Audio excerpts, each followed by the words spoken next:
Bismillahirrahmanirrahim. Assalamualaikum warahmatullahi wabarakatuh. Alhamdulillahirabbil alamin wa bihi nasta'inu ala umurid dunya waddin. Assalatu wassalamu ala asyrafil anbiya'i wal mursalin wa ala alihi wa sahbihi wa man tabi'ahu bi ihsanin ila yaumiddin.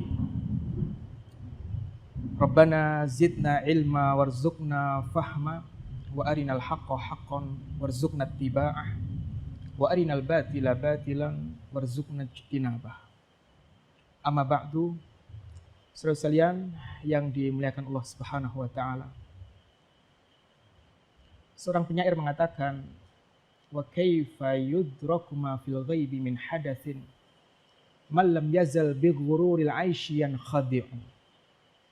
Bagaimana seseorang itu bisa menangkap hikmah dan pesan di balik setiap peristiwa. Sedangkan orang itu dengan yang nampak-nampak saja masih suka tertipu. Dahrun yaghurru wa amalun tasurru wa a'marun tamurru wa ayyamun laha khuda. Waktu terus berlalu, usia terus berjalan, cita-cita membuat kita lalai, dan waktu demi waktu dengan semua perangkatnya terkadang membuat kita lemah. Yas'al fata li umurin qad tadurru bihi.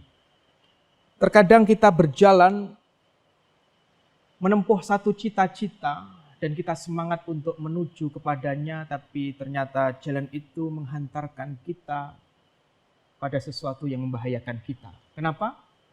Walaysa ya'lamu ma ya'ti wa ma yada'u. Karena sesungguhnya kita ini tidak pernah tahu apa yang akan terjadi nanti dan apa yang akan terjadi di kemudian hari. Saudara sekalian yang dimuliakan Allah Subhanahu wa taala, masih bersama serial Tangga Menuju Allah Subhanahu wa taala.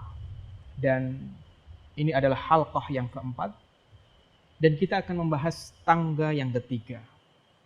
Dan tangga yang ketiga adalah tangga basirah. Setelah kita sadar bahwa ternyata ada kehidupan setelah kehidupan dunia. Setelah itu kita mendaki tangga berikutnya, lalu kita berpikir, dan banyak hal yang kita pikirkan. Begitu kita berpikir tentang aktivitas kita, berpikir tentang nikmat yang Allah berikan kepada kita, berpikir tentang tujuan hidup kita, berpikir tentang apa yang kita cari, maka pemikiran-pemikiran kita itu, proses berpikir kita itulah yang kemudian akan menjadikan kita mampu untuk melangkah ke tangga berikutnya, yang ketiga, yaitu tangga basirah. Basirah artinya adalah melihat, tapi tidak menggunakan mata kepala, melainkan menggunakan mata hati. Karena mata kepala ini masih sering tertipu oleh fata morgana peristiwa yang ada di alam semesta ini. Ketika kita melihat langit yang cerah, maka kita mendapati warna biru di sana. Lalu kita mengatakan bahwa langit itu biru. Padahal kalimat itu sebenarnya adalah kalimat ketertipuan penglihatan mata kita. Dan ketika kita melihat ada orang kemana saja membawa buku, kemudian kita beranggapan bahwa dia ini adalah orang yang kutu buku, banyak membaca.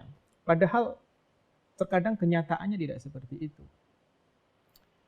Di awal saya menyampaikan bahwa tangga basirah ini adalah tangga melihat, tapi tidak menggunakan mata kepala kita, melainkan menggunakan mata hati kita. Karena sering tertipunya mata kepala kita. Dan basirah kita ini akan tajam. Mata hati kita ini tidak mudah tertipu oleh fenomena-fenomena dan penampakan-penampakan di dunia nyata. Asalkan kita banyak melakukan tafakkur renungan-renungan, pemikiran-pemikiran tentang semua fenomena yang ada di alam semesta ini. Tangga basirah yang akan menjadikan kita melihat makanan tidak hanya sekedar makanan yang mengenyangkan, tapi ada peristiwa iman yang terjadi dalam diri kita saat kita melihat makanan itu. Basirah yang menjadikan kita melihat pohon dengan daun-daunnya yang rindang tidak hanya sekedar fenomena kesuburan saja, tapi ada fenomena iman yang muncul di dalam hati kita. Suatu ketika Rasulullah Muhammad SAW keluar di waktu zuhur di tengah teriknya matahari. Begitu beliau keluar, maka beliau mendapati ada sahabat Umar bin Khattab di tempat itu. Kemudian Umar bin Khattab menyapa Rasulullah, "Wahai Rasulullah, apa yang menyebabkanmu keluar di waktu yang sangat panas seperti ini?" Nabi mengatakan, "Yang menyebabkanku keluar di tempat ini adalah karena aku merasa lapar." Nabi bertanya kepada Umar, "Adapun kamu Umar, apa yang menyebabkanmu keluar di tempat ini?" Dalam kondisi yang masih panas seperti ini, Umar mengatakan, "Yang menyebabkanku keluar adalah apa yang menyebabkanmu keluar? Karena aku merasa lapar." Tidak begitu lama datanglah Abu Bakar. Keluar di tempat yang sama dan dengan alasan yang sama, bahwa yang menyebabkan mereka bertiga keluar di tempat itu dalam kondisi panas adalah karena ketiga-tiganya sedang keadaan lapar. Maka Rasulullah SAW mengajak Abu Bakar dan Umar untuk menuju ke rumah salah seorang sahabat Ansor yang cukup kaya. Namanya Abul Haytham Ibnu Tayhan Al-Ansari. Datang, begitu mengetuk pintu 3 kali, maka tidak ada suara jawaban salam dari dalam rumah. Padahal istrinya Abul Haytham yang bernama Ummul Haytham sedang ada di balik pintu itu. Dan begitu mengetuk pintu 3 kali tidak dibuka, Rasulullah dan Abu Bakar serta Umar pergi. Begitu pergi, pintu dibuka. Kemudian Ummul Haytham mengatakan, "Wahai Rasulullah, sebenarnya aku mendengar salammu sejak awal tadi. Cuma aku ingin engkau lebih sering dan banyak mendoakan keselamatan untukku. Silahkan masuk wahai Rasulullah." Maka masuklah Rasulullah dan Abu Bakar serta Umar. Lalu ditanya apa keperluannya. Nabi bertanya, "Di mana Abul Haytham?" Istrinya menjawab, "Abul Haytham sedang mencarikan air segar untuk kami karena kondisinya sedang panas seperti ini. Dan tunggulah sebentar karena tidak lama suamiku akan datang." Ternyata betul, tidak lama kemudian Abul Haytham datang.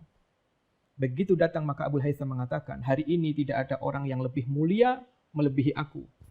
Karena aku kedatangan 3 orang paling mulia di muka bumi. Rasulullah, Abu Bakar, dan Umar." Maka Abul Haytham segera menyodorkan air segar kepada Rasulullah, Abu Bakar, dan Umar. Kemudian memasak daging di belakang diberikan kepada Rasulullah, Abu Bakar, dan Umar. Kemudian menurunkan kurma. Setelah itu Abul Haytham ke belakang rumah untuk memeras susu kambing. Setelah itu disuguhkan kepada 3 orang paling mulia di muka bumi itu. Lalu Abul Haytham meminta Rasulullah untuk menikmati semua hidangan itu. Tiba-tiba Rasulullah SAW menangis. Kemudian diikuti oleh Abu Bakar menangis. Kemudian Umar bertanya, "Wahai Rasulullah, sesungguhnya yang menyebabkan kita datang ke tempat ini adalah karena kita semua merasakan lapar. Tapi begitu ada makanan yang sudah tersedia di depan kita, justru engkau malah menangis." Maka Rasulullah SAW mengingatkan Umar dengan sebuah surat yang istimewa dalam Quran. "Alhaakumut takatsur hatta zurtumul maqabir. Kalla sawfa ta'lamun. Thumma kalla sawfa ta'lamun.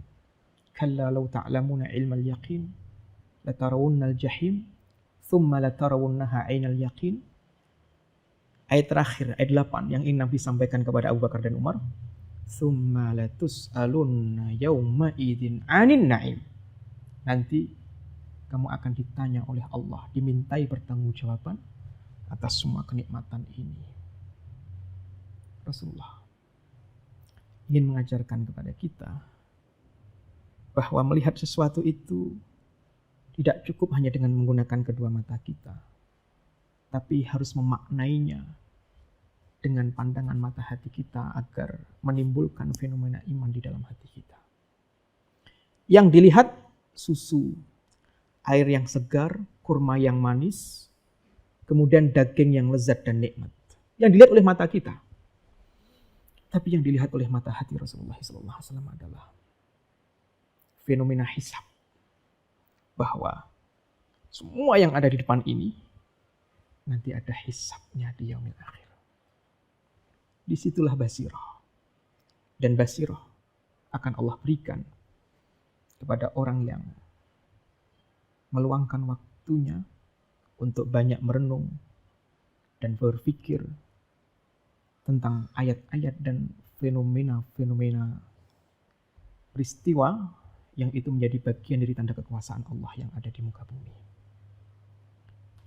Semoga Allah Subhanahu wa taala membimbing hati kita dan mempertajam pandangan mata hati kita dan memudahkan kita untuk mendapatkan pandangan mata hati yang tajam itu dengan banyak bertafakkur.